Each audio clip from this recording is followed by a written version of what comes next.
Bonjour les amis et bienvenue dans cette nouvelle vidéo consacrée une fois de plus au langage C. Dans cette nouvelle vidéo, nous allons parler des fonctions. Ok, déjà en C, nous distinguons deux types de fonctions.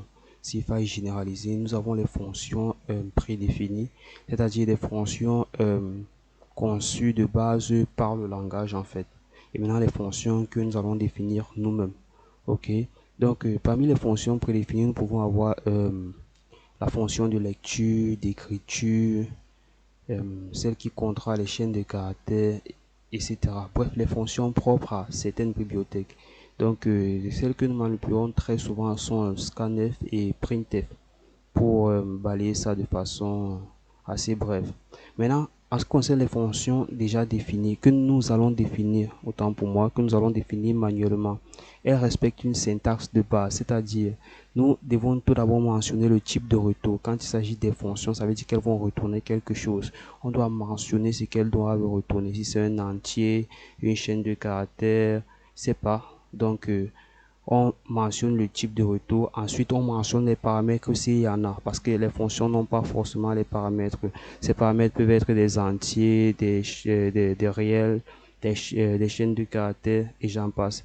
Et après, on aura le bloc d'instruction. Comme il s'agit d'une fonction et qu'elle a un type de retour, forcément, il y aura un return de cette valeur. C'est-à-dire qu'elle retourne une valeur du type qu'on a mentionné tout en haut quand on a parlé du type de retour. Maintenant, pour ceux qui ont fait algorithmique, vous savez qu'une fonction qui ne retourne pas de résultat est appelée procédure.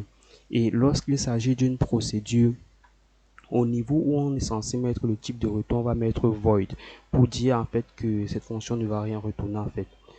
Bon, je pense que ça doit être assez compréhensible. Donc, on mentionne void quand il s'agit des procédures, notamment des fonctions qui ne retournent rien, qui ne retournent rien. Donc voilà, et la syntaxe reste quasiment la même. Oui, la syntaxe reste la même et la manipulation, bah, c'est identique. Donc la différence entre la procédure et la fonction, c'est que la procédure ne retourne tout simplement pas de résultat. Ok, donc voilà, nous allons passer aux exemples. Nous allons passer aux exemples. Ok, je vais essayer de... Bon, exemple, je vais essayer de définir une fonction banale pour que vous puissiez comprendre. Et je fais le choix de faire la fonction somme.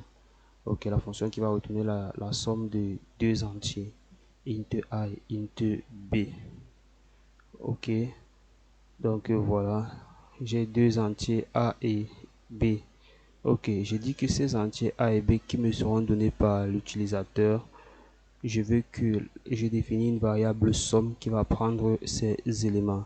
Et je dis par la suite que cette somme, sera égale à A plus B en fait. Ok. Et après, comme il s'agit d'une fonction, elle va retourner somme. Et si vous remarquez bien, j'ai mentionné que somme c'est un entier. Dans mon type de retour, j'ai dit que ça va retourner un entier et somme c'est un entier en fait. Ok. Donc ça respecte parfaitement notre syntaxe.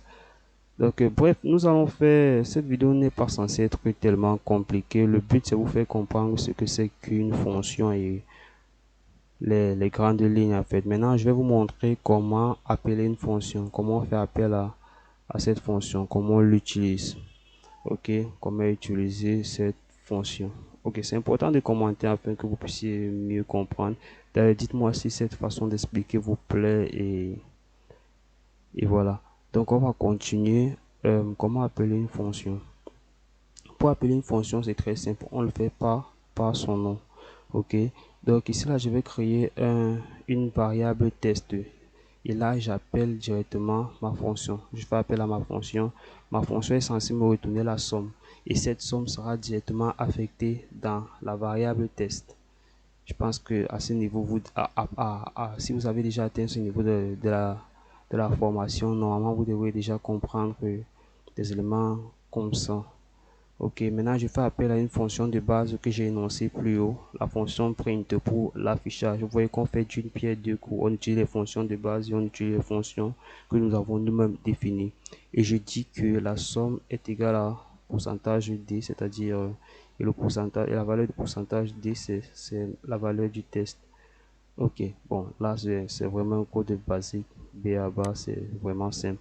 Ok, nous allons interpréter, nous allons compiler. Autant pour moi, le C c'est un langage compilé.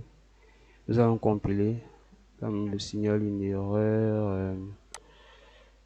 Bon, je vais mettre int a et int b. Bon, ensuite je vais vérifier tout ça. Ok, int a et int b. Ok, c'est bon, je pense. Oui, c'est bon. Ok, je vais lancer.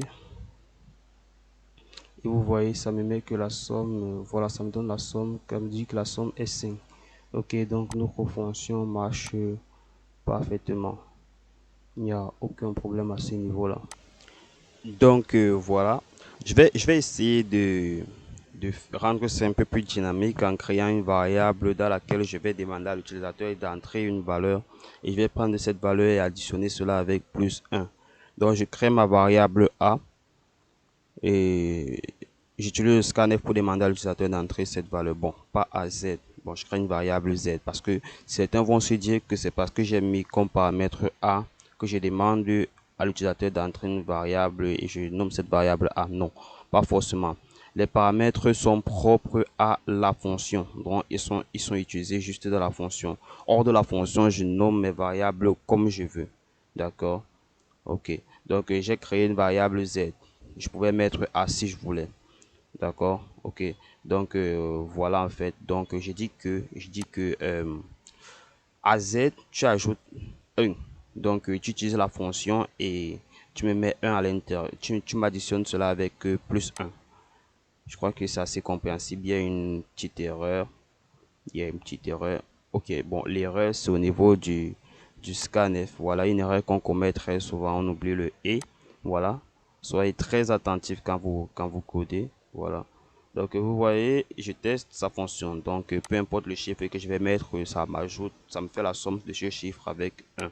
Donc, si je mets 1, ça me fait 1 plus 1. Si je mets 2, ça me fait 2 plus 1. Si je mets 3, 3 plus 1, etc.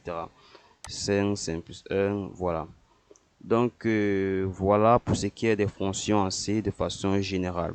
Si vous avez des soucis assez spécifiques, particuliers, n'hésitez pas à mettre cela en commentaire. Il n'y a aucune question bête, je tiens à le préciser déjà.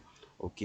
Donc voilà, si cette vidéo t'a plu, tu connais la chanson, frère, tu t'abonnes, tu likes, tu commentes si tu as eu un souci ou tu aimerais voir un tuto qui porte sur un sujet précis, voilà. Et n'hésite pas à partager la vidéo à tous tes proches qui sont intéressés par la programmation de façon générale et la programmation aussi de façon particulière. Et voilà. Donc, je vous dis à très bientôt pour une nouvelle vidéo et pourquoi pas toujours en ce qui concerne la programmation aussi.